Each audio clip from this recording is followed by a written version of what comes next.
வயநாட்டில் நிலச்சரிவு ஏற்பட்ட இடத்தின் அருகே உள்ள சூரல் மலையில் வீடுகள் இருந்த தடமே இன்றி மாறி மண் குவியலாக மாறியுள்ளது. அங்கிருந்து செய்தியாளர் சந்தோஷ் தரும் கூடுதல் தகவல்களை தற்போது பார்க்கலாம்.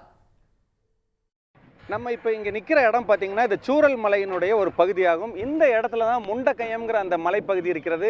இந்த இடத்துல ஏற்பட்ட அந்த மிகப்பெரிய ஒரு மழை மற்றும் அதனால் ஏற்பட்ட நிலச்சரிவு காரணமாக தான் தற்பொழுது அங்கே ஏற்பட்ட அந்த மண் மற்றும் பாறைகள் இந்த பகுதிக்கு அடித்து செல்லப்பட்டு வந்து கொண்டிருக்கிறது. இந்த இடம் பார்த்தீங்கன்னா இது ஒரு சாலையாக இருந்த ஒரு பகுதி. இந்த இடத்து இரண்டு புறத்துலையும் பார்த்தீங்கன்னா வீடுகள், இப்பொழுதும் சில வீடுகள் மிஞ்சி இருக்கிறது. இந்த பகுதி ஒரு சாலை அமைந்திருக்கக்கூடிய பகுதியாகும். ஆனால் இந்த முண்டக்கயம் மலைப்பகுதியில் ஏற்பட்ட அந்த மண் மற்றும் பாறைகள் சரிந்து இந்த ஓடி வந்த காரணத்தினால இந்த பகுதியில் இருந்த வீடுகள் கிட்டத்தட்ட 200க்கும் மேற்பட்ட வீடுகள் இருந்திருக்கிறது. இந்த வீடுகளில் பெரும்பாலான வீடுகள் தற்பொழுது சேதமடைந்திருக்கிறது.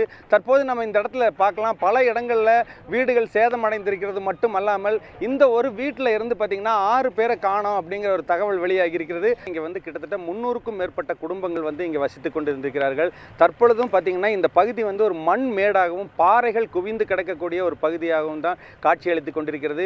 இது ஒரு குடியிருப்பு நிறைந்த ஒரு பகுதியாக இருந்துள்ளது. இந்த நிலச்சரிவில் தான் இந்த பாதிப்பானது ஏற்பட்டிருக்கிறது.